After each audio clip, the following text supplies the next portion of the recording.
Hello दोस्तों, कैसे हैं आप। उम्मीद करती हूँ आप लोग अच्छे होंगे। इस चैनल पर जो पहले से जुड़े हुए सदस्य हैं उनका दिल से शुक्रिया, मगर इस चैनल पर जो पहली बार आए हैं उनसे निवेदन है कि चैनल को सब्सक्राइब करके मेरा मनोबल बढ़ाएं। चलिए कहानी की तरफ चलते हैं। दोस्तों, एक पत्नी की एक ऐसी कहानी है जो अपनी शादी के कुछ समय बाद तलाक तो ले लेती है, पर उसे एक आदमी की कमी खलने लगती है और वह अपने जिस्म की प्यास बुझाने को तड़पने लगती है। फिर शुरू होती है एक ऐसी कहानी जिसे सुनकर सभी की रूह कांप उठी। मध्य प्रदेश की रहने वाली दमयंती अपने माँ बाप की दो भाई बहन थी। दमयंती अपने भाई से बड़ी थी और काफी समझदार थी। देखने में भी काफी खूबसूरत थी। गोरा रंग, सबको मदमस्त करने वाली बड़ी बड़ी आंखें, तेज दिमाग और बड़ी ही बातूनी। उसकी बातों के लिए उसके पिता हमेशा से उसे डांटते रहते थे कि सबसे बहुत ज्यादा बातें ना किया करो, पर दमयंती हंसकर टाल देती थी। मगर जब वो 18 साल की हुई तो उसके पिता ने उसकी शादी पड़ोस के ही गांव में कर दी। जब दमयंती अपने ससुराल आई तो कुछ दिन तक सब कुछ सही था, पर एक महीने के बाद एक दिन उसका पति देर रात शराब पी के आया और किसी बात को लेकर दमयंती की खूब पिटाई कर दी। दमयंती को यह बात अच्छी नहीं लगी। उसके बाद से उसके और उसके पति के बीच संबंध बिगड़ने लगे, पर धीरे धीरे उसका पति बराबर ही देर रात शराब पी के आता और उसकी पिटाई कर देता था। दमयंती को अब अपनी जिंदगी घुटन सी लगने लगी थी। इसी तरह चलता रहा। दमयंती एक बच्चे की माँ भी बन गई। दमयंती शादीशुदा और एक बच्चे की माँ बन गई थी। तब भी उसकी जिंदगी में कुछ नहीं बदला था। सब कुछ जैसा का तैसा था। 3 साल बाद दमयंती अपने पति और बच्चे को छोड़कर मैके चली गई और कुछ समय बाद अपने पति को तलाक दे दी। पति को छोड़कर मैके लौटी दमयंती कुछ साल तक तो भाई के घर में आराम से रही, लेकिन समय के साथ उसे अपनी जिंदगी में एक पुरुष की कमी खलने लगी। पति को छोड़कर अकेली रह रही दमयंती पर गांव के कुछ युवकों की भी नजर थी और यह बात दमयंती भी जानती थी। फिर उसने उसी युवकों में से एक को चुन लिया और अपने तन की प्यास बुझाने का रास्ता खोज निकाला। युवक से दोस्ती हुई तो वहाँ जरूरत पड़ने पर उसे खर्च करने के लिए पैसे भी देने लगा। यहीं से दमयंती को अपने देह की कीमत का पता चला। उसे लगा कि यदि वह 2-4 युवकों को अपने पास आने का मौका दे तो उसकी शारीरिक जरूरत तो पूरी होगी ही, साथ ही कुछ आमदनी भी हो जाया करेगी। यही सोचकर उसने गांव के कई युवकों से संबंध बना लिए थे। दमयंती के हरकतों की यह जानकारी जब उसके भाई को हुई तो उसने उसे रोका और बुरा भला कहा।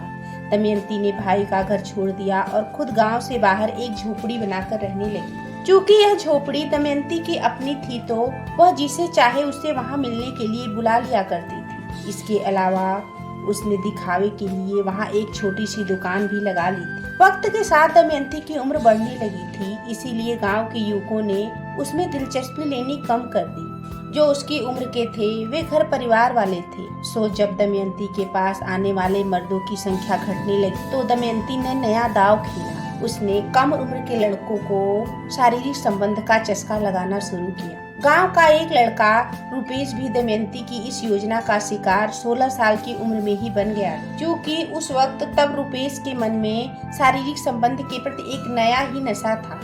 सो वह दमयंती को भी सबसे बड़ा सुख मानकर उसके पास आने लगा।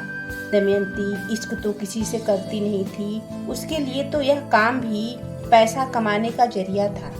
इसीलिए रुपेश से भी वह अपनी पूरी कीमत वसूलती थी। वह दमयंती के पास केवल शारीरिक सुख लेने आया था, लेकिन धीरे धीरे वह उसका दीवाना हो गया। वह लगभग रोज ही उससे मिलने आने लगा। कहना नहीं होगा कि अब दमयंती रुपेश के लिए प्यार बन गई थी, जबकि रुपेश दमयंती के लिए एक सौदा था।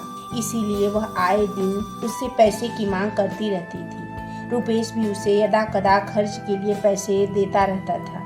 रुपेश 21 साल का हो गया तो उसके घर वालों ने उसकी शादी कर दी, लेकिन पत्नी के आने के बाद भी उसका दमयंती के साथ जाना कम नहीं हुआ। दरअसल दमयंती के लिए शारीरिक संबंध एक धंधा था, इसीलिए वह जानती थी कि उसके पास दूसरों से कुछ अलग नहीं होगा, तब तक उसके पास ग्राहक क्यों आएंगे। इसीलिए रुपेश जैसे युवकों को वह हर उस तरीके से संतुष्ट करने को राजी रहती थी जिसकी मांग युवा वर्ग में अधिक है। इसकी वह कीमत भी खूब वसूलती थी, लेकिन वह भूल चुकी थी कि रुपेश के मन में जो पागलपन 16 साल में था वह इन 6 सालों में नहीं रह गया। दूसरा रुपेश की शादी भी हो चुकी थी। इसीलिए दमयंती उसकी जरूरत भी नहीं रह गई। दमयंती द्वारा पैसे की मांग उसके लिए अब भारी पड़ने लगी, जबकि उम्र बढ़ने से दीवानों की संख्या कम हो जाने के कारण दमयंती रुपेश से ज्यादा पैसा वसूलना चाहती थी। इसीलिए दोनों के बीच पैसों को लेकर अब विवाद होने लगा था। इससे तंग आकर रुपेश ने दमयंती के पास जाना बंद कर दिया। दमयंती जवान होती तो दूसरा दीवाना खोज लेती। अब वह 48 साल की उम्र में उसे कोई रुपेश जैसा दीवाना तो मिलने से रहा। इसीलिए वह रुपेश पर मिलने के आने के लिए दबाव बनाने लगी। उसका कहना था कि अगर रुपेश उससे मिलने नहीं आएगा तो वह पूरे गांव में रुपेश के साथ अपने संबंधों का ढिढोरा पीट देगी। रुपेश इस बात से परेशान हो गया और उसे मनाने के लिए बहुत कोशिश की, पर वह नहीं मानी।